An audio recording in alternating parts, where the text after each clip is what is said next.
এই অধ্যায়ে আমরা ভিজুয়াল বেসিকের ডাইনামিক ফাংশন নিয়ে আলোচনা করব, অর্থাৎ এটি যে ফাংশনের মাধ্যমে আমরা বিভিন্ন জায়গা বা বিভিন্ন কোডে আমরা বিভিন্নভাবে ব্যবহার করতে পারবো একটি ফাংশন কল করে। তো সেই ফাংশনটি আমরা এখন দেখব। তার আগে আমরা প্রথমে দুইটি ফর্মের মধ্যে পাবলিক আর প্রাইভেট বিষয়টি আমরা দেখে নিই। অর্থাৎ আমরা দুইটি ফর্ম নেব এবং দুইটি ফর্মের মধ্যে আমরা একই ফাংশন ব্যবহার করে দুইটি ফর্মের মধ্যে কল করব, সেটি আমরা দেখব। এই জন্য আমরা এখানে ক্লিক করে আমরা ফর্ম ক্লিক করব এবং এখান থেকে নতুন একটি ফর্ম নেব। ধরা যাক আমরা ফর্ম 1 নিলাম। দেন এখানে আমরা দেখতে পাচ্ছি দুইটি ফর্ম, একটি হচ্ছে ফর্ম 1 এবং আরেকটি হচ্ছে ফর্ম 2, যেটির আমরা নাম চাইলে এখান থেকে পরিবর্তন করে নিতে পারি। তো এখানে আমরা ফর্ম 2 এর মধ্যে আমরা একটি কোড দেব, ধরা যাক ফাংশন তৈরি করব। এই জন্য আমরা ফাংশন তৈরি করার ক্ষেত্রে একটি হচ্ছে প্রাইভেট সাব, দেন আমরা এখানে একটি ফাংশন নাম দিব my function, then bracket first close, then in sub চলে আসবে অটোমেটিক্যালি। এখানে আমরা একটি সাপোজ ধরা যাক এমএসজি বক্স, আমরা একটি মেসেজ তৈরি করব, দিস ইজ মাই ফাংশন। আমরা মেসেজ বক্সটি প্রদর্শিত করব। তো একটি হচ্ছে ফাংশন, এটি প্রাইভেট দিয়ে কল করা হয়েছে। তো এবার আমরা ফর্ম 1 এর মধ্যে 2 এর মধ্যে এটি করা ছিল, আমরা ফর্ম 1 এর মধ্যে আমরা একটি বাটন ক্রিয়েট করব। দেন এখানে আমরা বাটনে ডাবল ক্লিক করে ইভেন্টে চলে যাই এবং সরাসরি এখানে ফর্মটিকে কল করতে চাইলে অর্থাৎ মাই ফাংশন দিয়ে যদি আমরা এটিকে মেসেজ দিই, সেক্ষেত্রে আমাদের একটি কম্পাইল এরর আসবে, অর্থাৎ এই ফাংশনটি সে বুঝতে পারছে না বা ফাংশনটি ভুল লেখা হয়েছে। যেহেতু এটি তার নিজের ফর্মের মধ্যে দেওয়া নেই, সেই জন্য এটি সাধারণত ভুল হিসাবে ব্যাখ্যায়িত হয়েছে, যেহেতু এখানে প্রাইভেট বলা আছে। তো আমরা যদি এখানে পাবলিক দেই, পাবলিক সাব যদি দেই, সেক্ষেত্রে আমরা যদি এখানে কল করি, দেখা যাচ্ছে যে মাই ফাংশন, এটিও এরর। এবং এখানে যদি আমরা কল দেই, সেই ক্ষেত্রেও আমরা দেখব যে একটি এরর দিচ্ছে।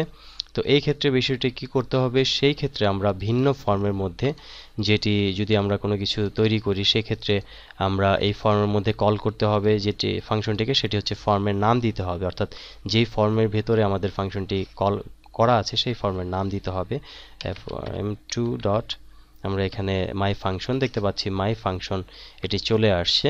এবার আমরা যদি এটিকে ক্লিক করি, দেখতে পাচ্ছি যে দিস ইজ মাই ফাংশন, এটি অর্থাৎ এই ফর্মের ফাংশনটি চলে আসবে। অর্থাৎ এখানে এই ফর্মের ফাংশনটি এটি পাবলিক দেওয়ার কারণে হয়েছে। যদি আমরা এটিকে প্রাইভেট দেই,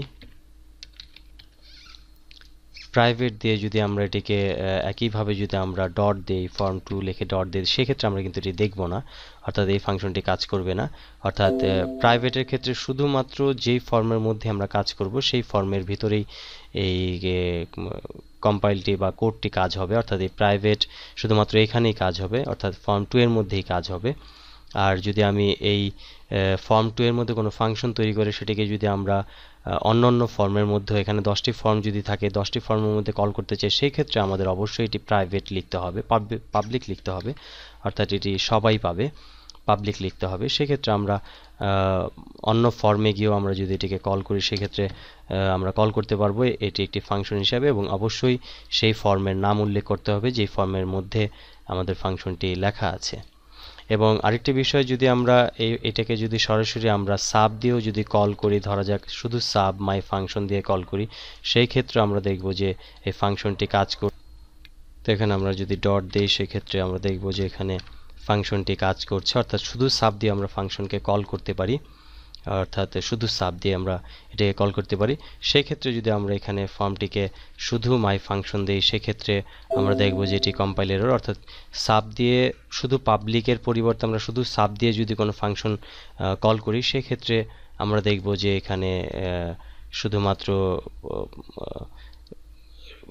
ওই ফর্মটির নাম দিয়ে আমরা কল করতে পারবো, অর্থাৎ ফর্ম 2 সেই ক্ষেত্রে। এবং শুধু হয় পাবলিক নয় সাব, এই দুইটির যে কোনো একটি দিয়ে কল করতে হবে, কিন্তু এখানে কোনো প্রাইভেট দেওয়া যাবে না। প্রাইভেট দিলে সেটি শুধুমাত্র সেই ফর্মেই কল করা যাবে। তো এই বিষয়টি আমাদের খেয়াল রাখতে হবে যে আমরা কিভাবে এই ফাংশনটি কল করব এবং কোথায় কোথায় আমরা ব্যবহার করব। সেই ক্ষেত্রে প্রথম থেকে ফাংশনটিকে সেভাবে তৈরি করে নিতে হবে। এবং এখানে ডাইনামিক ফাংশনটির বিষয়বস্তু হচ্ছে যে আমরা যদি এখানে যে মেসেজটি দিয়েছি সেই মেসেজটি যদি আমরা সরাসরি অন্য জায়গাতেও চেঞ্জ করাতে চাই, অর্থাৎ এখানে যে আমরা যেটি করেছি যে ফর্মের মধ্যে আমরা ফর্ম 2 এর ফাংশনটি কল করার সাথে সাথে আমরা যেটি করেছি যে শুধুমাত্র দিস ইজ মাই ফাংশন মেসেজটি প্রদর্শিত হচ্ছে। তো এখানে যদি আমরা চাই যে এই ফর্মের মধ্যে আমরা কাস্টম একটি ওয়ার্ড দিয়ে সেই মেসেজটিকে পরিবর্তন করাতে চাই বা শো করাতে চাই, সেই ক্ষেত্রে আমাদের যেটি করতে হবে যে এটি ডিলিট করে এখানে একটি ভেরিয়েবল কল করতে হবে, অর্থাৎ এই ভেরিয়েবলটির মধ্যে আমরা যা ইনপুট করাবো সেটি শো করাবে। তো এই জন্য আমরা এখানে একটি স্ট্রিং ভেরিয়েবল কল করাবো, যে ভেরিয়েবলটি থাকবে সাধারণত আমরা ধরা যাক কমেন্ট বা মেসেজ মাই মেসেজ এটি একটি ভেরিয়েবল। মাই মেসেজ নামের একটি ভেরিয়েবল এখানে দেওয়া আছে, যেটিকে আমরা সরাসরি আমরা এই ফাংশনের এই ফার্স্ট ব্র্যাকেট এবং ফার্স্ট ব্র্যাকেট ক্লোজের মাঝখানে আমরা এটিকে তৈরি করব এবং স্পেস দিয়ে অ্যাজ স্ট্রিং আমরা দিয়ে দেব। যেহেতু এটি একটি টাইপ বা টেক্সট জাতীয় ইনফরমেশন, সেই জন্য আমরা স্ট্রিং কল করলাম। একই জিনিস, অর্থাৎ এখানে যেহেতু আমরা যখন কল করি, অর্থাৎ উপরে আমরা বাইরে যখন কল করি তখন সেক্ষেত্রে ডিম ব্যবহার করতে হয় এবং পরে অ্যাজ স্ট্রিং দিতে হয়। আর যখন কোনো ফাংশনের মধ্যে কোনো ভেরিয়েবল কল করতে হয়, এই ফার্স্ট ব্র্যাকেট এবং এই ব্র্যাকেটের মাঝখানে যখন কোনো ভেরিয়েবল কল করতে হয়, সেই ক্ষেত্রে ফাংশনের ভেরিয়েবলটির আগে কোনো ডিম প্রয়োজন হয় না। সেক্ষেত্রে শুধু এই ফাংশনটি ভেরিয়েবলটির নাম দিয়ে অ্যাজ ভেরিয়েবলের ধরনটি দিয়ে দিতে হবে।